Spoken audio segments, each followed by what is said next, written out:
gotta be free to reach my goal, to do my thing, to play my role, 'cause I'm a kill. I spell kill.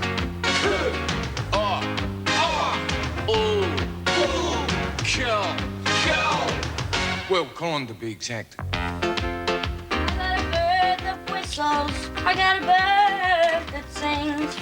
I got a bird that whistles. I got a bird that sings. This one won't. What's that?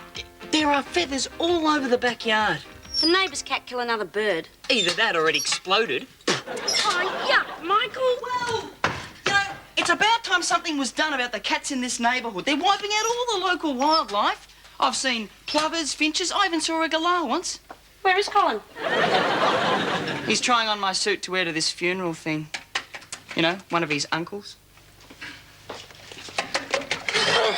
Hi. Nice suit. Thanks. Colin, you seem somewhat distressed. Yeah. Sorry, I didn't know you were that close to your uncle. That's not why I'm distressed, Linda. It's my pants. Your pants? Right, his pants. His pants? Yeah, they pinch. Where? Around this area. Oh, I could take them out for you if you like. Linda? No, the needle and thread. Linda. Linda, they're my pants. Yes. Well, frankly, I'd prefer it if they weren't tampered with. Yes, Linda. How do you suggest that we tamper with Michael's pant? Sorry I spoke. God. That's it, Michael. I'm not wearing these pants to the funeral. Oh, that should turn a few heads, Colin. They ride right up. And I'll spend all the time extricating the pants. Oh, can't you hide up the back somewhere where people can't see you? Michael, I am a ball bearer. I think I'll leave you with that one, Michael. A ball bearer, Colin. Yes, you know, those guys who carry the coffin, the ball bearers. Yeah, I think you'd find that'd be a pallbearer, mate. Yes. And how's it going to look if I'm carrying the coffin with one hand and stopping your pants going exploring with the other? Yeah. I mean, good point. Funerals are a very serious occasion, Michael. Yes, they are, Colin. Yeah. I mean, it's a way of saying, so long, you're off to a better place and we will miss you down here. You must have been really close to your Uncle Reg, Colin. No, I thought he was a boring old pain in the... Colin. Well, he was. And anyway, he always used to do this with my cheeks.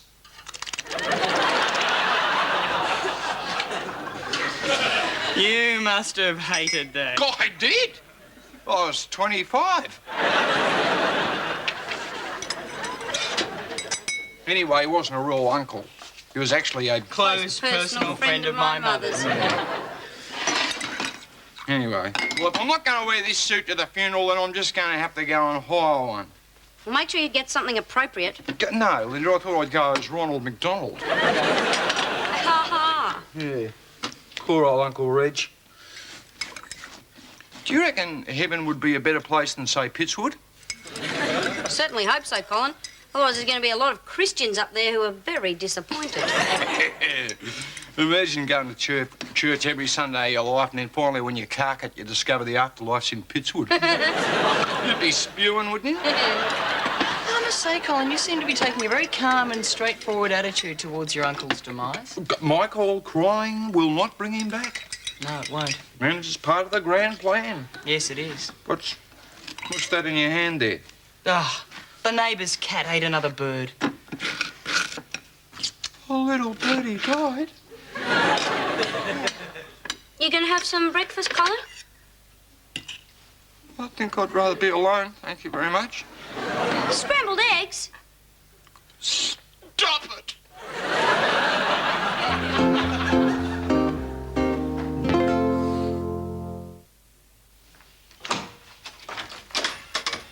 Hi, Michael. Hi, Colin. I have as a funeral. Oh, fine. Colin, you didn't wear that to the funeral. Yeah? What, didn't you wear anything black? Yeah? Good. Thanks. Colin, haven't you ever heard of mourning clothes? Yes, I have, Michael, but I'm not about to go to a funeral in my dressing gown. No, so you wore that. What's the matter? Is my fly undone? No, Colin, nothing's the matter. Good. Evening, Colin. Oh, whoa, whoa, whoa, whoa, whoa. Do you like it? No. Are you going out tonight? No, I just thought I'd put this on to sit home and watch Bill Collins. Great, we'll watch him together, eh? Colin, I think Linda was being sarcastic. Weren't you? I got a date with a nurse. Oh, girls' night out. Tut tut, Colin, I didn't expect sexism from you. I don't remember giving you any. Now, this nurse's name is Richard. Oh, male nurse. Well, I certainly hope so, Michael. Otherwise, it's a woman with sideburns and very cruel parents. Where are you going? Oh, to this field naturalist meeting. Oh, sounds wild. Yeah, we're going to try and impose a curfew on the local cats. A curfew? Ridiculous. Yes, Michael. Cats don't even have enough hair to do a curfew with. You've seen the damage the cats are doing on the local wildlife. All we're suggesting is that people should keep a closer eye on their pets. What, by keeping them inside at night? Well, that's when they hunt. Yeah, that's also when they... Never mind. What? Well, it's when they do what people do at night, and I don't mean sleep. Well, watch Bill Collins. No, mate. Well, then what, pal? Make kittens. People make kittens at night? Let's leave it there, shall we? Oh, just when I was enjoying it. Now, see, the point I'm making, Michael, is if you keep cats locked up at night, won't that stop them breeding? We're not against the cats breeding, Linda. We're just trying to keep a closer control on them, that's all. Quite agree. I mean, cats should have licenses. Ah, now, Michael, there I'm afraid I must draw the line. I mean, there is enough problems on the roads without a whole lot of cats driving around. Not driving licenses, Colin. You mean gun licenses, Michael? Michael, give a cat a gun and you don't know what it'll do. It won't stop at ducks. Colin, please. No, Michael, they don't differentiate between the protected and the unprotected species. That is my point. You are in a very silly mood. Yes, aren't I? Must be the funeral. All right, Colin, look at it this way. Remember how you felt when I found that poor little dead birdie out in the backyard? Huh? Hey. Now, that's all we're trying to prevent. Yeah, no, I agree with that, Michael. You're quite right. And I think I'm going to come on to that meeting with you tonight. Good on you, Colin. Oh, yeah. You'd be more than welcome. Thanks. Well, personally, I think it's cruel to lock cats up at night. Quite frankly, Colin, I think you've got your priorities a bit wrong. And what exactly do you mean by that, Miss Exactly? Well, you seem to care more about this dead birdie than you do about your Uncle Reg. Linda, my Uncle Reg died because he was an old man. He'd had a good innings. It's sad, but it's true. That little birdie died because it had been chomped by a great big pussycat. Now, if my Uncle Reg had died in the prime of his life, I might feel a little bit sadder, especially if he'd been chomped by a great big pussycat while he was out picking up little things to make a nest for his chicks. You started well. Do you want to go? I think it's best.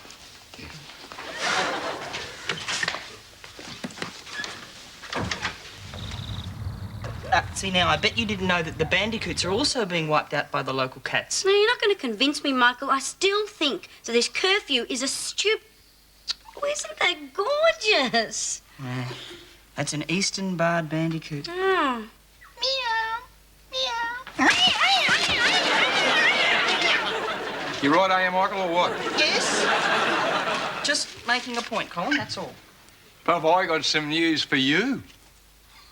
Seems I was wrong about my uncle. You mean he's not dead? No, about me. He's not what I thought he was. What, a boring old pain in the... Yes, thank you, Linda. Actually, I've misjudged him completely because I've inherited something from him. How much? No, not money. Oh. Something better.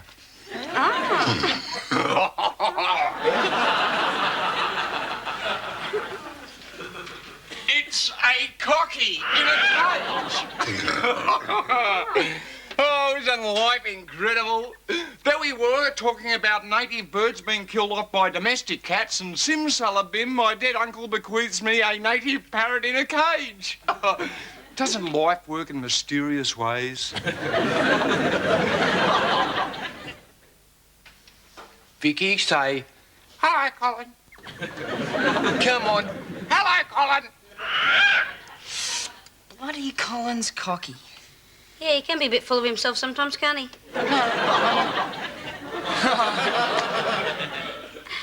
How did it happen? Vicky the cocky bit Mickey on the pinky. I was trying to feed him. It is her, Michael. She is a her. How can you tell? Well, because of she's got it. Well, no, she hasn't got the. Her name's Vicky. Well, she's a vicious old ratbag. No, she's not, and I'm going to teach her to talk. Oh, great. That's just what we need. A vicious old ratbag that screeches, hello, Colin. You're never going to teach it to talk, Colin. Linda, I'll have you know that the cockatoo is a very intelligent creature. It bit me. Yes, it also has very good taste. No, you're never going to teach it to talk, Colin, because you are going to get rid of it. Linda, I am going to do nothing of the sort. That was a gift to me given to me by my late uncle. Well, then I think your first opinion of your uncle was correct. He was a boring old pain. Yes, thank you very much, Linda. Come on, Michael, you like little birds. Come on, you like pets. Couldn't we keep it, please? What about this? Well, Michael, if you're silly enough to go up to a pinky cage and stick your... If you're silly enough to go up to the cocky cage and stick your pinky in it, then you deserve what you get. Come on, Michael. You like birdies. Remember you told me you had a pet birdie once, remember? Eh? Yeah, it was a bastard.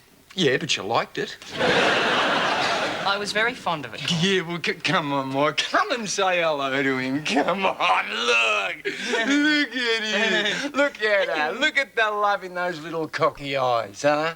Come on, couldn't we keep it, please? No. Come on, Linda, come on. Come over and say something to her. Make her feel at home. Colonel Sanders. She understood that. Come on now, Vic. Come on. Come on. Hello, Colin. Colin. Colin. Hello, Colin. Thank you. Come on now, Vicky. You did it before. Hello, Colin. Hello, Colin. Hello, Colin. Shut up, Colin. That's better. That was you. Yes, it was. For the last 2 days, all I've heard is, hello, Colin, hello, Colin. This morning I'm woken up by this horrendous screech. No, that was my fault. I flushed the toilet while Michael was in the shower. He's got a very ugly red mark right across his chest. It was the cocky. No, it was the chest. That bird is a public nuisance. It's noisy. It throws its food all over the place. Should call it Colin. Hello, Colin. Hello, Colin. Hello, Oh, Colin. for goodness sakes, if you're going to teach it to talk, teach it to say something interesting. What? I don't know. The soliloquy from Hamlet or the Hippocratic Oath. Why don't you teach it to swear at Michael? Linda, I am not teaching Vicky swear words. It would be childish, juvenile, and extremely irritating to Michael. Come on, Vicky, repeat after me. Oh, Michael's got it. Yes, Michael. Major Mitchell. Oh, very well, if you prefer. Yes, Major Mitchell. No. Vicky is a Major Mitchell cockatoo. Look. Large pink bird prefers the arid northern zones. Vicky, look, it's you. Look, Vicky, look, it's you. Look. Nah, that doesn't look like Vicky. Yes, it does. Look, same marking, same features. Different smile. Different smile. Yeah. See, that cocky there is smiling, but Vicky isn't. Gosh, Colin, you're right. I know this might sound a little bit silly, but do you think that Vicky might be depressed? And I don't think that sounds silly, Colin. She's probably just missing Uncle Reg. I wonder if Uncle Reg used to give her cheeks a little pull. Well, it depends. How many fingers did he have? 10. Then I'd say he probably didn't. She's been off her food recently, too. Has she? Well, maybe you're not giving her the right thing. Oh, they can't just eat anything. But she's been gobbling down the blancmange I've been feeding her. What? No, I've been feeding her sunflower seeds and wheats, oats. Hey? No, hay. Michael, didn't you say that Major Mitchell cockatoos prefer to live up north? Yeah, they prefer the arid northern zones. Well, That's the problem then. She shouldn't be in a cage. It's like Born Free. Is it? Yeah, you must have seen Born Free. I saw Rocky Free. Yeah, well, Born Free's a story of George and Joy Adamson, who adopted this lion cub called Elsa. Well, in the end, they decided that they should let it go into the wilds of Africa to be free once again. And that's what you should do with Vicky. Linda, there is no way I am going over to Africa with Vicky. No, you should let her go here. In the lounge room? No, outside, so she can be with her own kind. Be with the other Morris Majors. Major Mitchells. Linda, I don't think this is such a good idea. Well, look at her. She's unhappy. You reckon? You said so yourself. Colin, it's not a good idea to release Vicky into the wild. Oh, and I suppose you know all about it, Michael. Well, I know more about it than you do, Linda. I am an environmentalist. You're just a nurse. By the way, how are you with burns? Why do you ask? I got this nasty red mark across my chest. Oh, you shouldn't brush your chest hair so hard then. No. Colin flushed while I was in the shower. I was just wondering if you could have a look at it for me. Me? I'm just a nurse. Please. Yeah, all right. Excuse us. Duty calls. Come on, Vicky. Come on now. Come on, eat some of that seed. Come on. Yes. Come on, Vicky.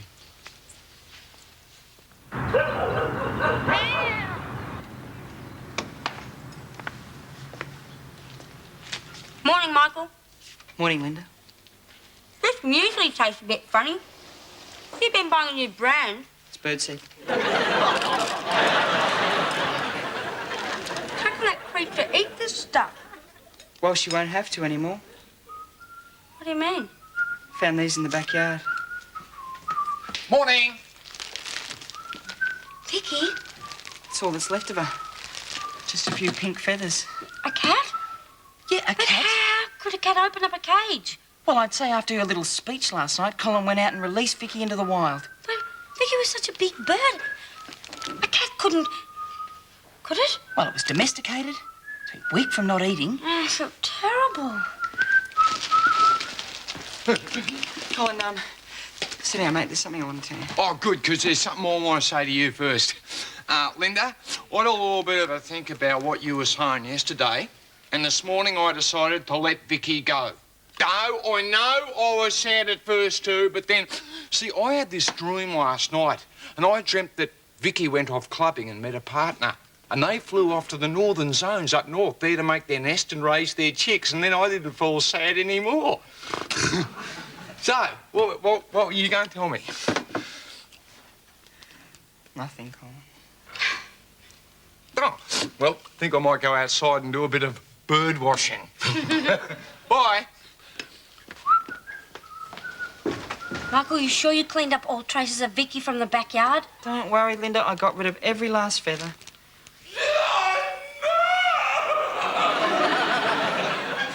Mind you, I might have missed one.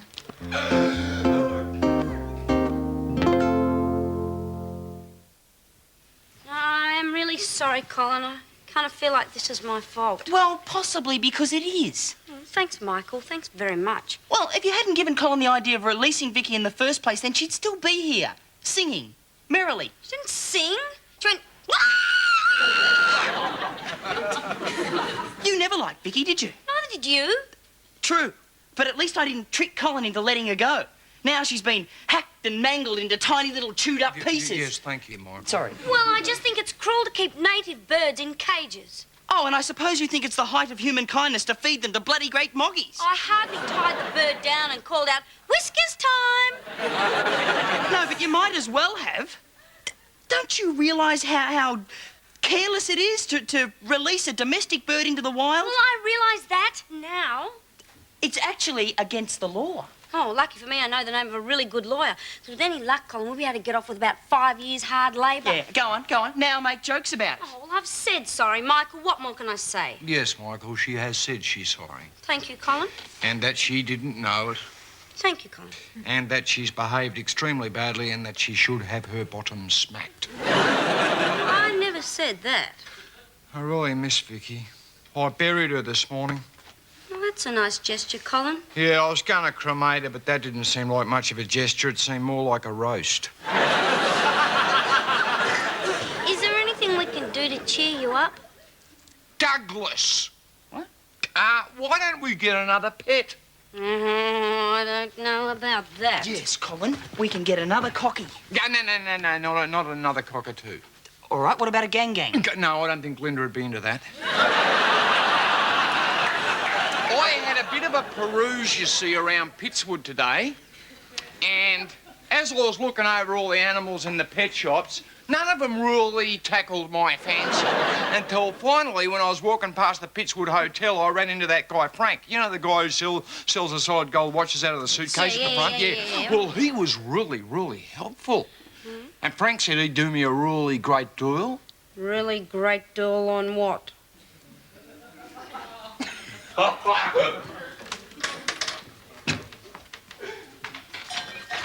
It's Douglas! It's a goat! Say, hello, Colin! Hello, Colin! Hello, Colin! Hello, Colin! Well, he doesn't talk yet, but he does the soliloquy from Hamlet. Could I hold him, Colin? Sure. See, the great thing about a goat is, one, they only Where did you say you bought him, Colin? outside the Pittswood Hotel. And what was the guy's name? Frank, How much did you pay for it? $25. So anyway, they only eat rubbish, so you never have to feed them. They eat the grass, so you never have to mow the lawns. Douglas,